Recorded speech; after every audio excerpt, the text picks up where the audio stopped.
नमस्कार। मैं doctor OP Mishra the संकेत लाइव से 18वीं लोकसभा के ये जो चुनाव संपन्न हुए थे उनकी मतगणना आज आ गई। किसी भी प्रमुख दल को पूर्ण बहुमत नहीं प्राप्त हुआ है, न एनडीए को न इंडिया को। अब जोड़ तोड़ की राजनीति शुरू होगी। कौन किसको तोड़ेगा, कौन किसके साथ आएगा, कौन किसके साथ जाएगा, क्योंकि पूर्ण बहुमत का जो आंकड़ा है 272 का, वो भारतीय जनता पार्टी के पास भी नहीं है और न ही कांग्रेस के पास है, न इंडिया गठबंधन के पास है। तो ऐसे में ये सवाल खड़े होने लगे हैं कि सरकार किसकी बनेगी। अभी राहुल गांधी और खड़गे जी की, कांग्रेस के जो अध्यक्ष हैं, उनकी एक प्रेस कॉन्फ्रेंस हो रही है। वो आप देख लेंगे कि कौन सी वो गणित लगाई जा रही है। पता तो यहां तक चला है कि नीतीश कुमार जी को उप प्रधानमंत्री का पद दिए जाने का आश्वासन दे दिया गया है। उधर टीडीपी के चंद्रबाबू नायडू को भी जोड़ा जा सकता है। अब सरकार किसकी बनेगी ये तो डिसाइड होगा कल तक, कल का परसों भी हो सकता है। अब हम बात करते हैं चुनाव परिणामों की, और खास तौर से उत्तर प्रदेश के चुनाव परिणामों की, जहां सारी बाजी पलट दी गई। भारतीय जनता पार्टी को बहुत ये विश्वास था, बहुत गुरूर था इस बात की कि 80 में 80 सीटें तो हमारी है ही है, नहीं 80 तो 70 सीटें। उनको उनके दिमाग में यह था कि अयोध्या में राम मंदिर का निर्माण हो चुका है और पूरा प्रदेश राममय है, हो चुका है, ऐसा उनको लग रहा था। जबकि हकीकत यह है कि अयोध्या में लल्लू सिंह जी पीछे चल रहे हैं। चुनाव हार भी सकते हैं, जीत भी सकते हैं, वो अलग की बात है। लेकिन अयोध्या ने भी ये बता दिया कि उत्तर प्रदेश का जो मतदाता है वो अब इन सब चीजों में आने वाला नहीं। आप सब कुछ किनारा कर दोगे, न नौकरी की चिंता करोगे, न महंगाई की चिंता करोगे, न बेरोजगारी की चिंता करोगे, सिर्फ हिंदू मुस्लिम मंदिर मस्जिद, सिर्फ इसी पर चुनाव होंगे। यहां की जनता ने यह बता दिया कि ये अब दुकान ज्यादा दिन चलने वाली नहीं। कल्पना कीजिए आप, उत्तर प्रदेश में मोदी भी हैं, यानी कि बनारस से वो सांसद हैं। उत्तर प्रदेश के मुख्यमंत्री योगी जी भी हैं, यानी कि हिंदुत्व का पूरा अलंबरदार। हिंदुत्व का मुद्दा है, मंदिर भी है, अभी मथुरा और काशी का भी जिक्र है। इसके बावजूद उत्तर प्रदेश के नागरिकों ने आपका सारा खेल बिगाड़ दिया और कांग्रेस और समाजवादी पार्टी के गठबंधन को एक बहुत बड़ी बढ़त दे दी, जिसकी कल्पना न कांग्रेस ने की थी, न समाजवादी पार्टी के प्रमुख अखिलेश यादव ने की थी। आप ये देख लीजिए कि उत्तर प्रदेश में जो मोदी सरकार के मंत्री हैं, करीब करीब वो लोग चुनाव हार रहे हैं। स्मृति ईरानी जी काफी पीछे चल रही, यहां कौशल किशोर जी मोहनलालगंज में काफी पीछे जा रहे हैं।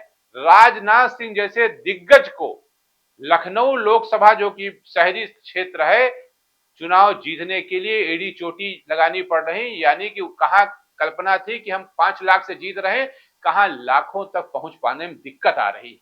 ये पोजीशन हो गई। भाजपा का प्रदर्शन यकीनन उत्तर प्रदेश में जो है निराशाजनक रहा। कहां 2019 में इनके पास 64 थे, 62+2। आज हालत क्या है कि मिर्जापुर से भी जो उत्तर प्रदेश, जो भारत सरकार की मंत्री हैं अनुप्रिया पटेल, वो भी पीछे जा रही, वो भी चुनाव हार रही। स्मृति ईरानी जी चुनाव हार रहे हैं, कौशल किशोर जी चुनाव हार रहे हैं, और यहां तक अजय कुमार मिश्रा, टेनी जी लखीमपुर खीरी से चुनाव हार रहे हैं। चंदौली से एक मंत्री जी हैं महेंद्र नाथ पांडे जी, वो भी चुनाव हार रहे हैं। तो भारत सरकार के सारे मंत्री चुनाव हार रहे हैं उत्तर प्रदेश में। आखिर हुआ क्या ऐसा? या तो आपने कोई काम नहीं किया। करीब 6 मंत्री हैं और 6 के 6 चुनाव हार रहे हैं। इसका मतलब साफ है कि आपने कोई काम नहीं किया, सिर्फ मीठी मीठी बातें, होम्योपैथी की मीठी मीठी गोलियां, और धर्म के नाम पर हम ये कर देंगे, हम वो कर देंगे। उत्तर प्रदेश की सरकार यहां से 7 साल से चल रही है, योगी आदित्यनाथ जी की। अगर हम लोग लखनऊ में रहते हैं, अगर खाली ये देखा जाए कि लखनऊ में क्या कुछ हुआ है क्या इन 7 वर्षों में, तो राजनाथ सिंह के कार्यकाल की अगर बात की जाए तो यहाँ हाँ ठीक है, ओवर ब्रिज बन गए हैं, ये तो है। बाकी लखनऊ में क्या हुआ है? जो कुछ भी लखनऊ में दिखाई पड़ रहा है चमकता हुआ, या तो वो अखिलेश यादव के समय का है या मायावती जी के समय का है, इसके अलावा कुछ भी नहीं है।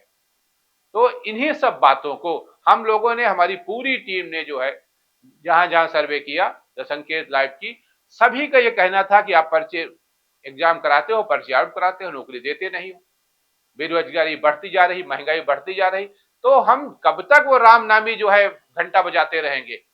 और अगर घंटा में इतना ही दम था तो लल्लू सिंह जी पीछे क्यों जा रहे हैं? सीधा सीधा ये चुनाव जिसको भारतीय जनता पार्टी समझ नहीं पाई और 400 का नारा देती रही, और उनकी गोदिया मीडिया, उनके दलाल पत्रकार जो थे, वो 400 400 4 एग्जिट पोल में 400 दिखाते रहे, पता नहीं किनसे बातें करते रहे, जिसके आधार पर उन्होंने किया। सीधा सीधा चुनाव इंडिया वर्सेस एनडीए हो रहा था। या तो मोदी के पक्ष में लोग वोट दे रहे थे या मोदी के विरोध में वोट दे रहे थे, किसी तीसरे को वोट दे ही नहीं रहे थे। आप देखिए, आंकड़े देख लीजिए, तो बहुजन समाजवादी पार्टी के जो प्रत्याशी हैं, कहीं 10,000 वोट मिले हैं, कहीं 12,000 वोट मिले हैं, कहीं 15,000 मिले हैं। उस पार्टी की ये बात हो रही है जिसकी सरकार 4-4 बार उत्तर प्रदेश में रह चुकी। उत्तर प्रदेश के लोगों को में खास तौर से जो राहुल गांधी ने या अखिलेश यादव ने जो प्रचार किया कि संविधान खतरे में है, इस बात को यहां का जो आम मतदाता था उसने बड़ी गंभीरता से लिया। उसको लगा कि आरक्षण खत्म कर दिया जाएगा, संविधान में परिवर्तन कर दिया जाएगा, मनुस्मृति लागू हो जाएगा, हम सबका वजूद खत्म हो जाएगा। इस बात को लोगों ने बहुत गंभीरता से लिया, लेकिन चूंकि डर था बुलडोजर का, इसलिए मतदाता कुछ बोल नहीं रहा था, चुप्पी साधे रहा।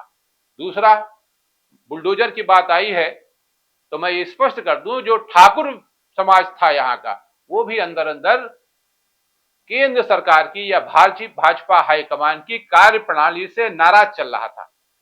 उसने भी मौके की नजाकत को समझा और वही किया जो उसके मन में था, वो भी कहीं बहकावे में, कहीं भावनाओं में नहीं बहा।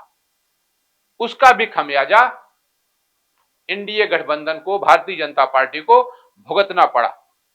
एक एग्जिट पोल की बात देखिए आप, 5-5 एजेंसियां थी जो ये कर रही थी, वो पांचों ने ये बताया कि 400 पार है, 4 पार। उनसे अच्छे हम छोटे लोग हैं, आप उठा के देख लीजिए जो यूट्यूब चैनल से, किसी ने ये नहीं कहा था कि ये बहुमत को क्रॉस कर रहे हैं या 400 पार कर रहे हैं या 300 पार कर रहे हैं। यहां तक कि द संकेत लाइव की तरफ से जो भी हम लोगों ने आंकड़े पेश किए, उसमें भी था बहुत ही कांटे की टक्कर में है, और उत्तर प्रदेश में अधिक से अधिक 30-35 सीटें भारतीय जनता पार्टी को मिल सकती हैं। उसी नतीजे पे हम लोग पहुंचे हैं और आज भी उस पर कायम है। देश में जो भारतीय जनता पार्टी ने कल्पना की थी, कांग्रेस मुक्त भारत, विपक्ष मुक्त भारत, उसका ये सपना साकार नहीं हो सका, बल्कि धड़ाम से नीचे गिर गया। ये अलग बात है कि नंबर्स में वो आगे हैं, एनडीए गठबंधन, हो सकता है कि उनकी सरकार बन जाए, लेकिन वो सरकार बैसाखियों पर टिकी हुई सरकार होगी, फुल फ्लेश्ड गवर्नमेंट आपके ऊपर नहीं बन पाएगी। जो अब तक आपके अंदर घमंड था, वो घमंड भारत की जनता ने अपने वोट से कमजोर कर दिया, आपको ध्वस्त कर दिया और बता दिया कि अधिकारियों का बेजा इस्तेमाल करके, पावर का बेजा इस्तेमाल करके, सत्ता का बेजा इस्तेमाल करके आप कितने दिनों तक सत्ता चला सकते हैं? और आखिर वो सत्ता किसके लिए? क्या सिर्फ सत्ता के लिए, या काल पृष्ठ में या कालखंड में दूसरे का नाम इतिहास से हटाकर अपना नाम लिखवाने के लिए? आखिर सत्ता किसके लिए चाहिए? ये बात तो स्पष्ट होनी चाहिए। प्रधानमंत्री मोदी शुरुआती दौर में पीछे जा रहे थे, ये अपने आप में बहुत बड़ी बात है। ये ठीक है कि वो लाखों से जीत लेंगे, पिछली बार 5 लाख का करीब उनका आंकड़ा था, हो सकता है इस बार भी, लेकिन जो हमारा अपना सर्वेक्षण है उसके हिसाब से उनका भी जो वोट का मार्जिन होगा वो कम होगा।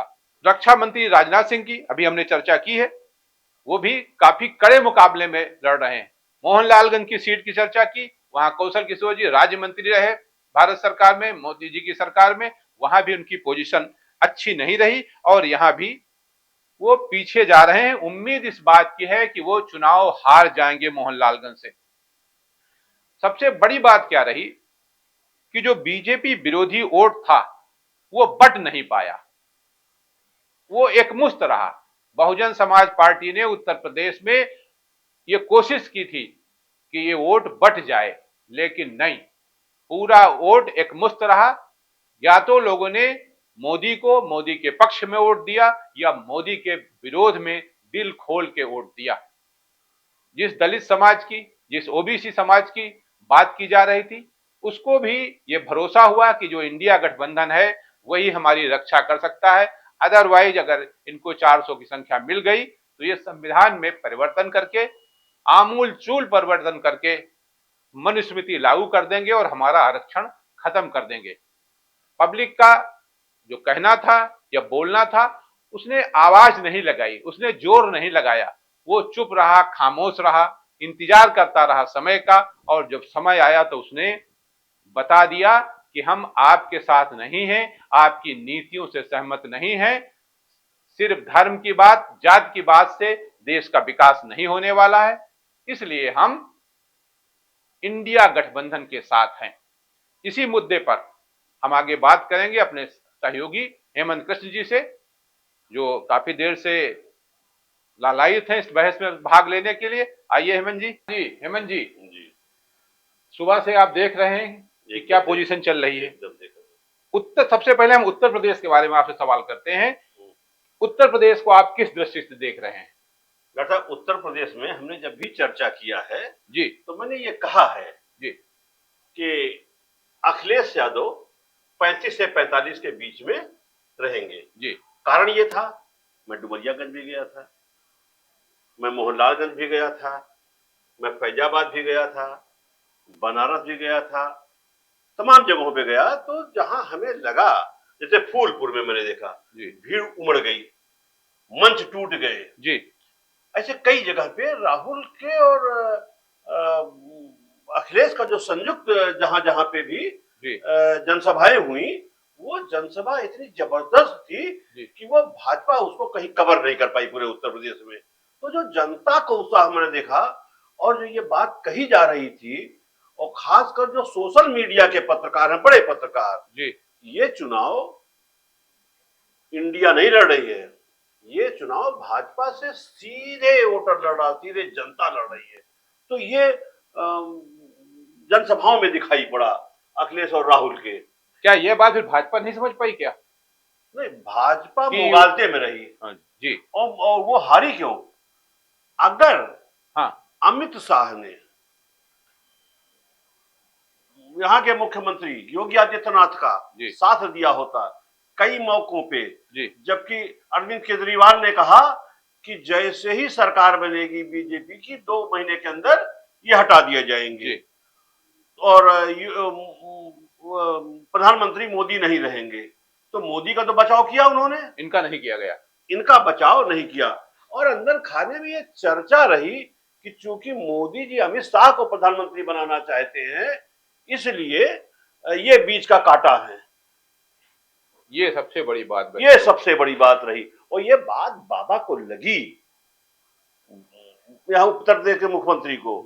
जैसा कि मैं डुमरियागंज गया था, गोरखपुर गया था, और जिस तरह से योगी ने वहां के जो पुराने नेता थे, पंडित हरिशंकर तिवारी और उनके खानदान के तमाम लोग जो सांसद विधायक रहे हैं, उनको अपराधी, उनको न जाने क्या क्या कहा, अब शब्दों से किया। ये बात वहां के ब्राह्मणों में पूरी तरीके घर कर गई।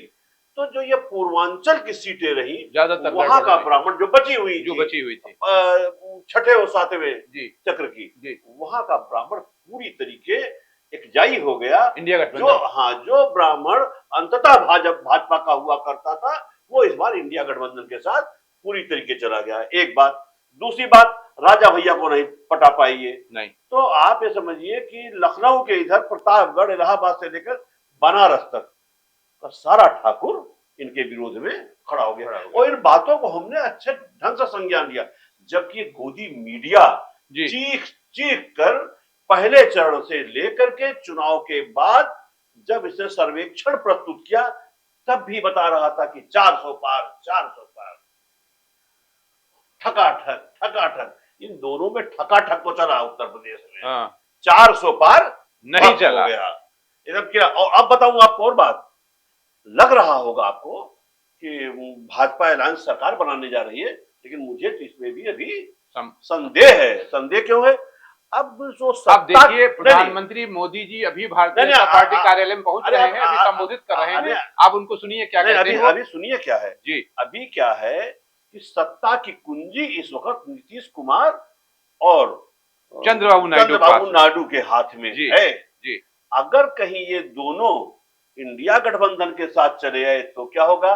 कारण क्या है कि सुबह से लेकर दोपहर तक करीब 2-3 बजे तक कई टेलीफोन अमित शाह जी ने उनको किया, चंद्रबाबू नायडू को उन्होंने टेलीफोन नहीं उठाया। तब प्रधानमंत्री जी ने कमान संभाली और प्रधानमंत्री जी ने, एक सेकंड हम आपको रोकेंगे, संजय राउत जी हैं ऑनलाइन, हम देख लेते हैं क्या बोल रहे हैं वो। हाँ देख लीजिए जी। ये चुनाव आने के बाद मोदी जी को ये आदत है हिंदू मुसलमान करके चुनाव लड़े। अब जनता उसे उब चुकी है, इस विषय पर बाद में बात करेंगे। उसके बाद तो अब ये कहना चाहता हूं कि उन्होंने इसलिए उठाया कि भाई भाजपा गठबंधन की सरकार में ही चंद्रबाबू नायडू जेल भेजे गए हैं और किसी तरीके जमानत पे आए हैं। बहरहाल ठीक है, चुनाव पहले उन्होंने इनसे अलायंस किया हुआ है और वहां भी ढंग का अलायंस हुआ है तोड़फोड़ करके बिहार में, लेकिन वहां भी वो संतुष्ट नहीं है नीतीश कुमार इससे। और उन्होंने साफ कहा हम तो सबके हैं, और इस तरीके के बैनर पोस्टर से फटा पड़ा हुआ है पूरा बिहार। तो मुझे लगता है जी कि जो गोट फेंकी है इंडिया गठबंधन ने जी नीतीश कुमार के पास कि आपको हम उप प्रधानमंत्री बनाएंगे, और चंद्रबाबू नायडू से कहा है कि हम आपको पूर्ण राज का दर्जा दे देंगे। नहीं, पूर्ण राज का दर्जा यहाँ कहा है, बिहार के बिहार को पूर्ण राज का दर्जा देंगे, हो सकता है टूट जाए। अगर वो उप प्रधानमंत्री बन सकते हैं और बिहार को अयोध्या के बारे में बता दीजिए हमको, वहां क्यों गड़बड़ हो रहा है? उसके बलबूते पर बता रहे हैं। थोड़ा सा हम चंद्रबाबू नायडू के ऊपर कहना चाहते हैं जी। तो चंद्रबाबू नायडू जेल में रहने के बाद और अगर उनको लगेगा कि कांग्रेस अलायंस सरकार बना सकती है तो वो कतई नहीं जाएंगे और ये भी पलटी मार सकते हैं जी, ये भी आ सकते हैं, क्योंकि उनको लगता है कि उनकी पार्टी भाजपा साथ के वहां खत्म हो जाएगी। तो अपना अस्तित्व बचाए रखने के लिए ये कांग्रेस गठबंधन के साथ, इंडिया गठबंधन के साथ आ सकते हैं। अब लल्लू सिंह की जो बात आप कह रहे हैं, तो एक बात मैं ये साफ कर दूं कि मंदिर मुद्दा इस पूरे चुनाव में कहीं नहीं चला, पूरी तरीके फेल हो गया और देश की जनता ने देख लिया कि पूरा आपने अयोध्या का ढांचा बदल दिया जी। वो तो जैसे लगता आप सिंगापुर में आ गए हैं, मंदिरों के शहर में नहीं आए हैं जी। सारे मंदिरों का स्वरूप आपने बिगाड़ दिया, सड़कों का स्वरूप बिगाड़ दिया। और एक बहुत बड़ी बात बताने जा रहा हूं कि किसी भी धर्म में दर्शन करने का पैसा या फीस नहीं लगती है, केवल हिंदू धर्म है जी, जिसका पोषक भारतीय जनता पार्टी खुद को कहता है। ये जो भी मंदिर बना रहे हैं, जो भी हिंदू के मंदिर बन रहे हैं, सब जगह इन्होंने टिकट लगा दिया है, पैसा इकट्ठा हो, पैसा इकट्ठा करने के लिए। इन्होंने मंदिर को मशीन बना दिया है, एटीएम बना दिया है पैसा उगाने के लिए। तो अब लोगों ने समझ लिया है कि धर्म के नशे से, लेकिन ये तो भगवान के अवतार है, होंगे ये अवतार, स्वयंभू नेता भी होता, स्वयंभू अवतार भी होता है जी। तो उसमें हमें कोई दिक्कत नहीं है, कुछ भी हो जाए जी। अब जो भी वो कहते हैं बायोलॉजिकल नहीं है, ये सब उनका निजी मुद्दा है, लेकिन मुद्दा जो देश का है वो ये यहाँ महंगाई है, बिल्कुल, बेरोजगारी है, बिल्कुल है, गरीबी है, परीक्षा है, एग्जाम है। इस पर कहीं भी भाजपा ने पूरे चुनाव में नहीं बोला और उसी मुद्दे को इंडिया गठबंधन ने बनाए रखा। अब ये कहें मंगलसूत्र मंदिर पे सरकार बनेगी, तो अब वो नहीं बनने वाली है, अब वो दिन दूर हो गए। जो ये सोचते थे कि हम इसी के सहारे, मंदिर के सहारे 47 तक राज करेंगे, वो इसी 24 में खत्म हो गया है। और अगर किसी तरीके ये तोड़ के सरकार बना भी ले जाते हैं, जैसा मैं पहले भी कहता रहा कि ये बनाएंगे इन्हीं सब कुचक्रों के सहारे, तो कुचक्र के साथ इस बार तो सरकार बन सकती है, लेकिन आने वाले समय में नहीं हो सकता। अब 29 में तो भूल जाएं, बल्कि 27 में जो यूपी का चुनाव होगा, इसके बाद जो विधानसभा के चुनाव होंगे, टफ हो जाएंगे, टफ नहीं हो जाएंगे, बल्कि वहां ये पूरा हार जाएंगे। अच्छा, एक अमेठी सीट है जी सर, मोदी सरकार की बड़ी मंत्री चुनाव लड़ रही स्मृति ईरानी जी, खबर आई है कि करीब 1.25 लाख से हार रही, पीछे जा रही हैं जी। उनके बारे में आप क्या कहते हैं, जो उनके सामने चेहरा था इंडिया गठबंधन का या कांग्रेस का, वो कोई बहुत पॉलिटिकल चेहरा नहीं था। देखिए, वो नेता बहुत बड़बोली है जी, उसका इतिहास देख डालिए, कभी राजनीतिक रहा, जी, उनकी शिक्षा पे गौर कर लीजिए, उनकी शादी ब्याह पे गौर कर लीजिए, इस पे हमें नहीं कहना चाहिए, जी, जी, वो किसी की नहीं है। एक बात तो उसका दिमाग इतना खराब हो गया था कि वो नेहरू खानदान से अपनी बराबरी करने लगी थी। एक बात, स्थानीय पत्रकारों से बहुत बेइज्जती से बात करती थी, वो स्थानीय कार्यकर्ताओं से बहुत गलत ढंग से बात करती थी। राहुल गांधी वहां से लड़ते, वहां से भी जीत जाते। अब किन कारणों से पिछली बार चुनाव 2 बार हार गए नहीं कह सकते। 50,000 से हारे थे। 50,000 से हारे तो कोई बड़ी बात नहीं थी, लेकिन जो जनता ने 10 साल इनको देखा जी, बीजेपी को, जी, तो स्पष्ट हो गया। तो उन्होंने कहा, वो वहां से खुद तो रायबरेली से लड़ रहे थे, जी, जी, वहां से अपनी बहन को भी लड़ा सकते थे, हाँ, लगा सकते प्रियंका को लड़ सकते थे, बिल्कुल। लेकिन नहीं, स्मृति ईरानी को उनकी औकात बतानी थी। जी, उन्होंने कहा कि मेरे घर का जो हरकारा है, जी, मगर मैं ये सब हाँ, नहीं कह रहा कहना हूं, चाहिए, नहीं कहना चाहिए। एक जुमले के तौर पे कह रहा हूं कि बिल्कुल, तुम हमसे नहीं, हाँ, तुम्हारे हरकारे से लड़के देख लो, तुमको तो वो हराएगा, और नेहरू खानदान की ताकत मत बिल्कुल, देखो। और बिल्कुल, वही हुआ कि के.एल. शर्मा जो मैनेजर है उस घर खानदान के, जी, बिल्कुल। उनसे वो चुनाव हार गई। ये रहा वहां का।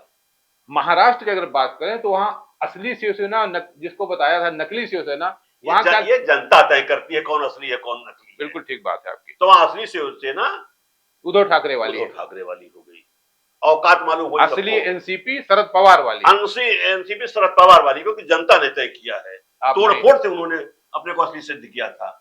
ये लोग जो जीते हैं तोड़फोड़ से नहीं जीते हैं, पहले भी जीते थे, आज भी जीत गए। असली यही लोग, असली शिवसेना उद्धव ठाकरे और असली एनसीपी शरद पवार जी, शरद पवार जी हैं।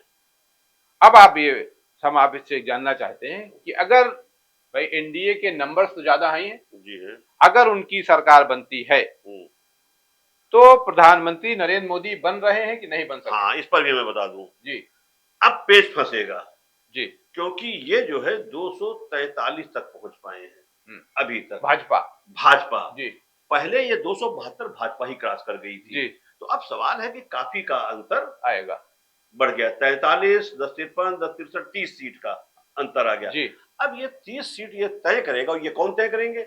ये संघ तय करेगा, ये योगी तय करेंगे, ये गडकरी तय करेंगे, और ये राजनाथ भी तय करेंगे कि अगला प्रधानमंत्री नरेंद्र मोदी होंगे या कोई और होगा।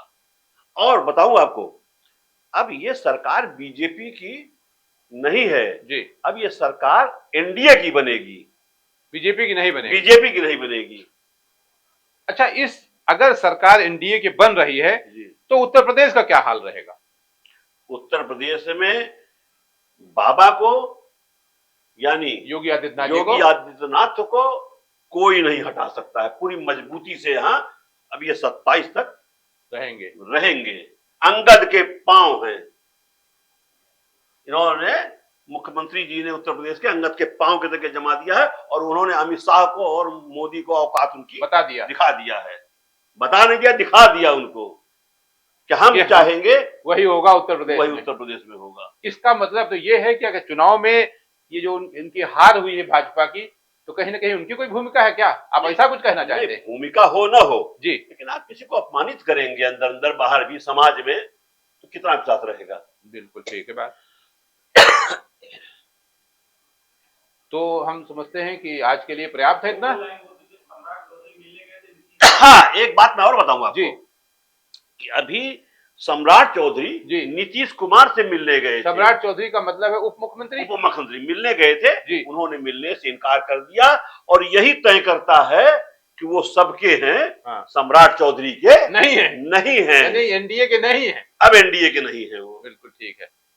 ऊंट किस करवट बैठेगा कुछ पता नहीं अभी शाम तक, देर रात तक, या कल एनडीए ने बैठक बुलाई है दिल्ली में जी, और उन्होंने एनडीए गठबंधन की। अब देखना कुछ एनडीए गठबंधन में कौन कौन कल पहुंचता है। अभी प्रधानमंत्री जी भाजपा कार्यालय पहुंच गए हैं, वो पहुंच जाएंगे, वो तो अपना कुछ बखानेंगे, बोलेंगे, फिजा बनाएंगे, चेहरा उतर गया होगा। 400 पार तो गए नहीं, क्या 300 पार नहीं गए?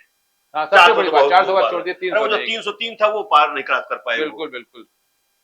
तो हम देख लेते हैं कि राहुल गांधी और खड़गे जी की प्रेस कॉन्फ्रेंस में क्या हो रहा है, और साथ साथ अभी प्रधानमंत्री जी पहुंच रहे हैं, इनको देख लेते हैं क्या है। नमस्कार साथियों, आज के विशेष प्रेस वार्ता में आप सभी का स्वागत है। पहले कांग्रेस अध्यक्ष जी मल्लिकार्जुन खड़गे जी आपको संबोधित करेंगे।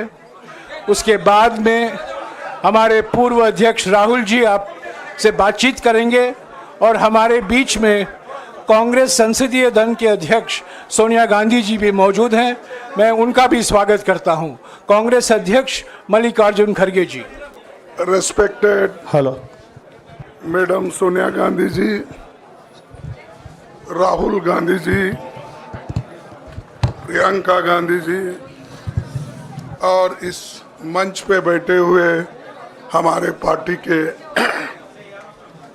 सभी नेतागण,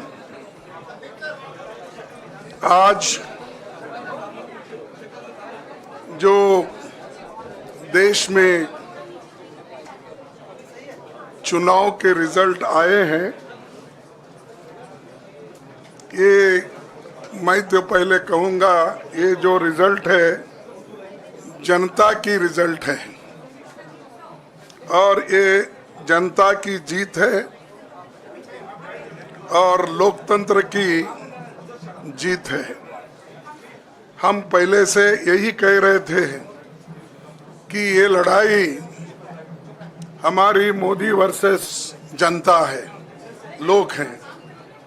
तो 18वीं लोकसभा के चुनाव में हम विनम्रता से जनमत को स्वीकार करते हैं।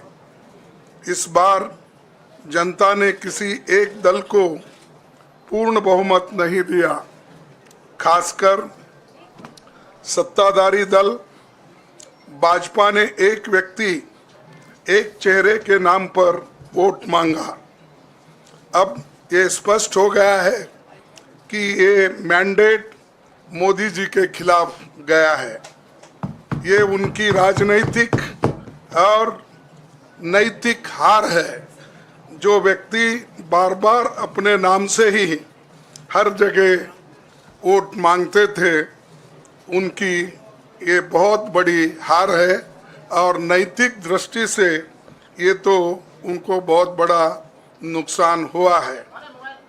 आप जानते हैं कि कांग्रेस पार्टी और हमारे इंडिया गठबंधन से बहुत प्रतिकूल माहौल में चुनाव लड़ा। सरकारी मशीनरी ने कदम कदम पर अवरोध डाला। बैंक खाते सीज करने से लेकर तमाम नेताओं के खिलाफ अभियान चलाया। फिर भी शुरू से आखिर तक कांग्रेस पार्टी का कैंपेन सकारात्मक था, पॉजिटिव था। हमने महंगाई, बेरोजगारी, किसानों और मजदूरों की बदहाली और संविधान संस्थाओं का दुरुपयोग जैसे विषयों को केंद्रीय मुद्दा बनाकर हम जनता के सामने गए थे। इन मुद्दों पर बड़ी संख्या में लोग हमसे जुड़े, हमारा समर्थन किया। प्रधानमंत्री ने जिस तरह का कैंपेन किया वो इतिहास में लंबे समय तक याद रखा जाएगा। कांग्रेस के घोषणा पत्र के बारे में मोदी जी ने जो झूठ फैलाया, जनता ने उसे समझ लिया। मैं इस मौके पर कहना चाहूँगा कि श्री राहुल गांधी जी की दोनों यात्राएं, भारत जोड़ो यात्रा और भारत जोड़ो न्याय यात्रा के दौरान लाखों करोड़ों लोगों को मिलना, लोगों की समस्याओं को सुनना और आगे चलकर उन समस्याओं का हल ढूंढना हमारे कैंपेन का आधार बना। हमने इसी को 5 न्याय और 25 गारंटी का नाम दिया और इसी के आधार पर हमने गारंटी कार्ड बनाया। हमारे कार्यकर्ता उसे लेकर घर घर पहुंचे और लोगों को संपर्क करे। इसके अलावा जो एक महत्वपूर्ण बात है वो भाजपा नेतृत्व की अहंकार की वजह से हुई। उन्होंने धीरे धीरे सारे संवैधानिक संस्थाओं के ऊपर गैर कानूनी तरीके से कब्जा करने की कोशिश की। फिर इनका उपयोग विरोधी दल के खिलाफ करने लगे। जो दब गया उसे दबा के अपने तरफ लिया, जो नहीं दबे उसकी पार्टी को तोड़ दिया, नहीं तो फिर जेल में डाल दिया। लोगों को ये विश्वास हो गया था कि मोदी जी को एक मौका और मिला तो अगला हमला संविधान पर सीधा होगा और लोकतंत्र पर होगा। इसीलिए लोगों को इसके प्रमाण नए संसद सत्र के साथ ही दिखेंगे। खुशी इस बात की है कि भाजपा इस षड्यंत्र में अब सफल नहीं हो पाएगी। मैं इस अवसर पर सीपीपी चेयरपर्सन श्रीमती सोनिया गांधी जी, हमारे लोकप्रिय नेता राहुल गांधी जी, प्रियंका गांधी जी का विशेष मैं धन्यवाद करना चाहता हूं। और इन्होंने दिन रात बराबरी से पूरे देश में कैंपेन किया और हमें एक मजबूत स्थिति में पहुंचाने के लिए भारी मदद इन्होंने की। और मैं ये कहूँगा कि इनके वजह से हमको बहुत बड़ा प्रोत्साहन देश में मिला और आज ये स्थिति जो बनी है उनके वजह से बनी। और हमारे करोड़ों कार्यकर्ता जो है देश में, उन्होंने भी हमारा साथ दिया। इसीलिए मैं बहुत बहुत उनको धन्यवाद देता हूं। आखिर मैं इंडिया गठबंधन के अपने सभी साथियों और शुभचिंतकों का धन्यवाद करता हूं।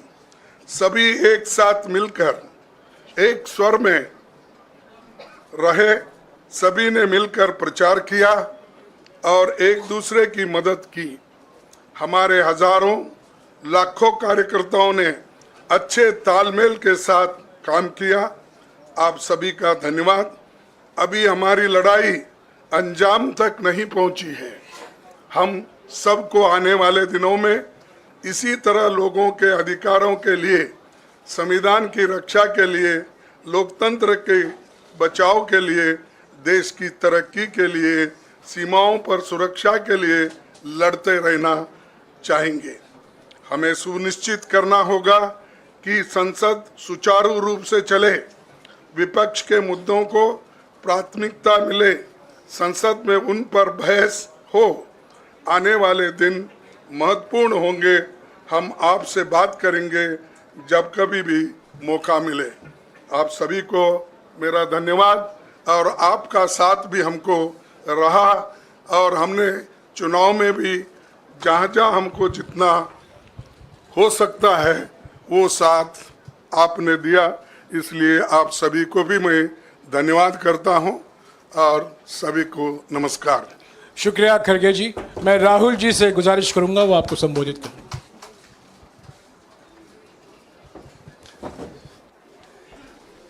नहीं, खड़गे जी आपने बड़ी सही बात बोली।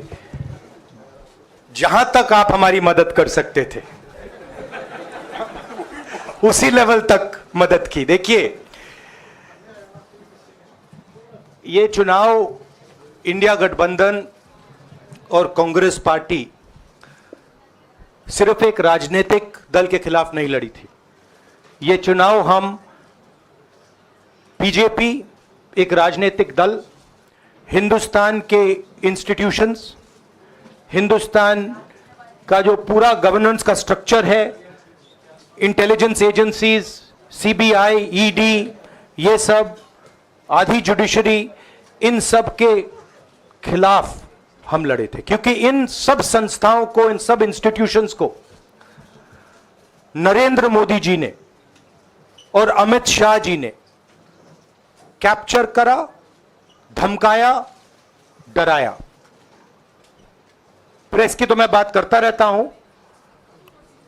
आपको मतलब काफी बार कहा है कि आपका भी रोल रहना चाहिए, और उस रोल को काफी लोगों ने किया, काफी लोगों ने खुल के किया, काफी लोगों ने छुप के किया। और आपके इमोशंस कहां थे हमें मालूम है। लड़ाई संविधान को बचाने की थी, कॉन्स्टिट्यूशन को बचाने की थी। और मैं आपको सच बताऊं तो मेरे माइंड में था पहले से, जब इन्होंने हमारा बैंक अकाउंट कैंसिल किया, जब चीफ मिनिस्टर्स को जेल में डाला, पार्टियां तोड़ी, मेरे माइंड में था कि हिंदुस्तान की जनता अपने संविधान के लिए एक साथ खड़ी होकर लड़ जाएगी। और यह सच साबित हुआ। मुझ में भरोसा था और मैं हिंदुस्तान की जनता से, इंडिया गठबंधन के पार्टनर्स से, कांग्रेस पार्टी के हमारे सब नेताओं और बब्बर शेर कार्यकर्ताओं से दिल से धन्यवाद करना चाहता हूं। आपने संविधान को बचाने का पहला और सबसे बड़ा कदम ले लिया है। कांग्रेस पार्टी ने इस चुनाव में, कांग्रेस पार्टी के सब नेताओं ने 2-3 चीजें की। सबसे पहले हमने इंडिया गठबंधन के पार्टनर्स की रिस्पेक्ट की, उनकी जो विशेष थी उनको हमने साथ लिया। और आपने देखा होगा कि जहां भी गठबंधन लड़ा हम एक होकर लड़े। दूसरी बात, कांग्रेस पार्टी ने क्लैरिटी से हिंदुस्तान को एक नया विजन दे दिया है, pro poor vision, pro production vision Hindustan को इंडिया गठबंधन ने साफ दे दिया है। यह जो हमारा परफॉर्मेंस हुआ है, इंडिया गठबंधन का परफॉर्मेंस हुआ है, इसके पीछे कॉन्स्टिट्यूशन, जो रिजर्वेशन पर बीजेपी ने आक्रमण किया, गरीबी, अदानी जी के आपने स्टॉक्स तो देखे होंगे, देखे वो स्टॉक्स उनके, तो बड़ी इंटरेस्टिंग बात है। जनता अदानी जी को मोदी जी से डायरेक्टली कोरिलेट कर रही है। मोदी जी की हार होती है, स्टॉक मार्केट कहता है भैया मोदी जी गए तो अदानी जी गए। मतलब डायरेक्ट रिलेशनशिप है, करप्शन की रिलेशनशिप है। और देश ने नरेंद्र मोदी जी को साफ कह दिया है कि हम आपको नहीं चाहते हैं। And this is the main thing that this election has said. The country has unanimously and clearly stated, we do not want Mr. Narendra Modi and Mr. Amit Shah to be involved in the running of this country. We do not like the way they have run this country.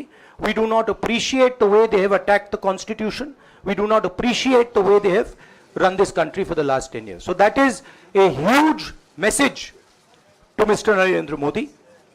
I'd like to thank everybody who has participated in this election. I am extremely proud of the people of India.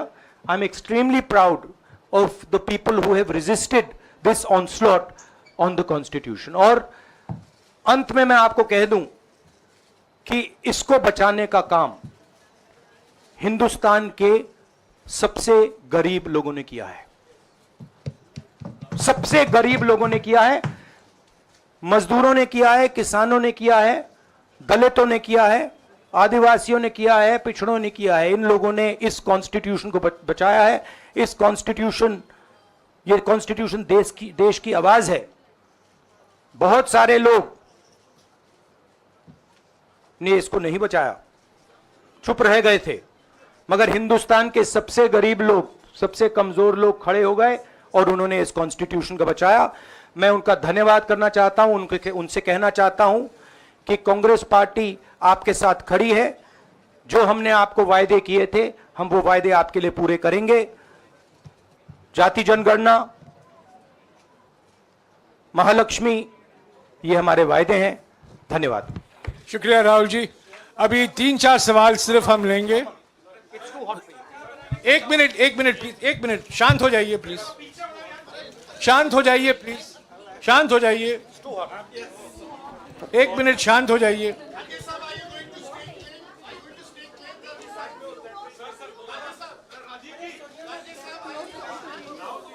एक minute शांत हो जाइए।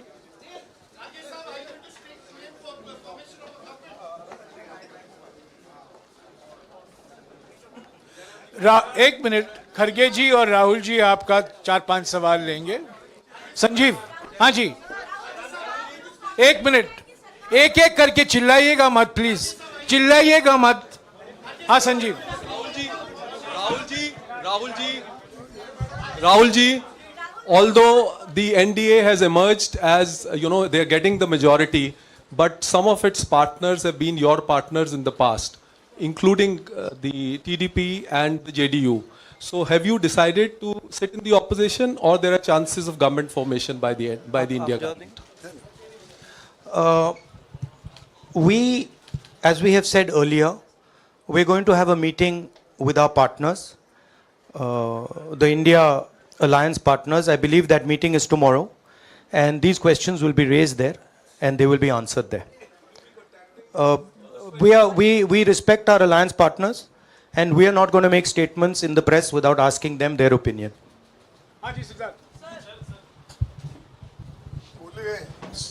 Sir, आप ये कह रहे हैं कि ये हिंदुस्तान के गरीब की जीत है, संविधान बचाने की जीत है, तो अगर आप लोग विपक्ष में बैठते हैं और सरकार बनाने की पहल नहीं करते हैं, क्योंकि नंबर एनडीए और इंडिया अलायंस में कुछ ज़्यादा नहीं है, और अगर पहल नहीं करते हैं तो कैसे उनको आप जो है आगे उनका हक दिलाने के लिए आगे आ पाएंगे?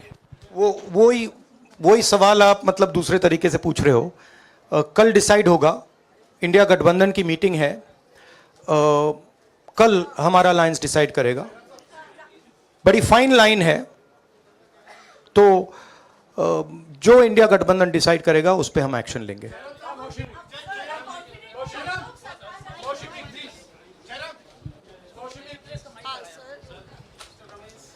सर, खड़गे साहब ये आपसे पूछना चाहते थे कि यहाँ पे बीजेपी में जश्न हो रहा है और उनके हिसाब से एनडीए को मेजॉरिटी मार्क से ऊपर मिला है, तो एनडीए सरकार बना रही है। तो यहाँ पे क्या आपको लगता है कि आपने कहा नैतिक आधार पे प्रधानमंत्री नरेंद्र मोदी को नहीं बने रहना चाहिए, क्या आपको लगता है कि बीजेपी में भी खेमेबंदी होगी इसको लेके, और क्या खुद नरेंद्र मोदी को ये फैसला लेना चाहिए?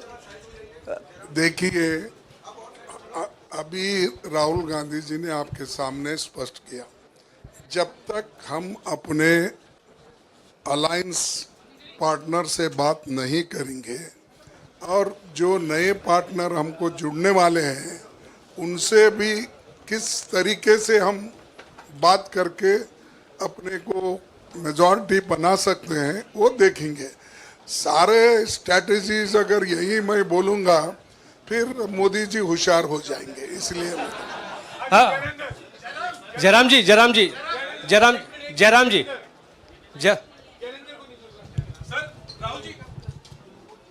राहुल जी, खड़गे साहब ने कहा कि हम जनादेश को स्वीकार करते हैं। जनादेश इंडिया गठबंधन के लिए क्या है? विपक्ष में बैठने के लिए या सरकार बनाने की कोशिश करने के लिए? और आप दोनों सीटों से जीते हैं, बधाई। आप कौन सी सीट रखने वाले? नहीं, सब दोनों सीटों से जीता हूं, और रायबरेली और वायनाड के जो वोटर्स हैं उनका दिल से धन्यवाद करना चाहता हूं। अब डिसाइड करना है कौन सी सीट पे मैं रहूंगा, थोड़ा पूछूंगा और फिर डिसाइड करूंगा। दोनों सीटों में तो नहीं रह सकता हूं, बट अभी डिसाइड नहीं किया है।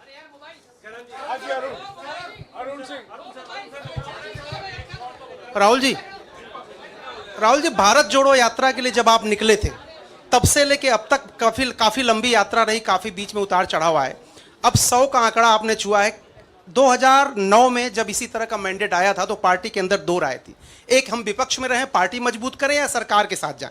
आप सरकार के 2009 में 2009 में, हाँ नहीं 2009 में तो क्या बात नहीं 2009 में दोबारा जब बहुमत मिला था तब एक राय थी कि आप विपक्ष की पॉलिटिक्स करके पार्टी को मजबूत करें। ऐसी कोई राय नहीं थी, आपकी रॉन्ग इन्फॉर्मेशन। अब मैं पूछ रहा हूं, अब आपसे पूछ रहा हूं, दो चीज है। ये जो मैंडेट मिला है, आप अपोजिशन में रह के आप और पार्टी मजबूत करना चाहते हैं या सरकार बनाना चाहते हैं? आप चाहते क्या हैं? नहीं, देखिए, हम एक कोलिशन के भाग हैं, ठीक है। कांग्रेस पार्टी है, बाकी पार्टियां हैं, और उनके साथ अभी हमारा डिस्कशन नहीं हुआ है। हमने, भैया शांत हो जाए, हमने उनसे कहा था, इंडिया पार्टनर से कहा था कि चुनाव के बाद 5 तारीख को हमारी मीटिंग होगी और उस मीटिंग में हम ये जो सवाल है इसको डिसाइड करेंगे। तो सचमुच में इस सवाल का जवाब आज हमारे पास है नहीं, कल होगा।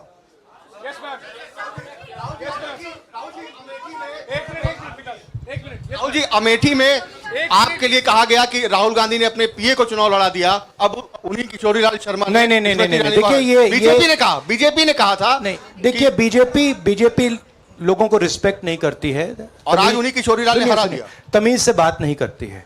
मगर किशोरीलाल शर्मा जी जो हैं वो 40 साल से अमेठी में कांग्रेस पार्टी के लिए काम कर रहे हैं और उनका अमेठी की जनता के साथ रिश्ता है। शायद बीजेपी के लोगों को यह बात समझ नहीं आई थी कि किशोरीलाल शर्मा जी अमेठी से बहुत क्लोजली कनेक्टेड व्यक्ति हैं और इसलिए उनकी जीत निश्चित थी। और मैं उनको कंग्रेचुलेट करना चाहता हूं कि अच्छी तरह वो जीते हैं। और उनको बारे में ये कहना कि वो पीए हैं, स्टेनो हैं, ये बिल्कुल गलत है, ये ऑफेंसिव है, ये नहीं कहना चाहिए। राहुल जी मैं मोहित हूँ न्यूज नेशन से। सर कहते हैं, आपने एक बात बोली जो मैं इसके जवाब देना चाहता हूं। देखिए यूपी की जनता से मैं कहना चाहता हूं, आपसे ज्यादा पॉलिटिकल विजडम, मतलब आपने कमाल करके दिखा दिया। यूपी की जनता ने कमाल करके दिखा दिया। नहीं, बहुत सारे स्टेट्स ने कमाल करके दिखाया, मगर बीजेपी यूपी ने हिंदुस्तान की राजनीति समझकर, कॉन्स्टिट्यूशन पर खतरा समझकर उत्तर प्रदेश ने कॉन्स्टिट्यूशन की रक्षा की है। और मैं सब स्टेट्स का धन्यवाद करना चाहता हूं, मगर उत्तर प्रदेश को मैं स्पेशल कहना चाहता हूं, आपने कांग्रेस पार्टी का, इंडिया गठबंधन का समर्थन किया। बहुत बहुत धन्यवाद। राहुल जी आखिरी सवाल। और इसमें यूपी में एक और बात मैं बोल देता हूं, एक और बात यूपी के बारे में बोल देता हूं। इसमें मेरी बहन प्रियंका गांधी का भी काम है, जो यहां पीछे छुपी हुई है।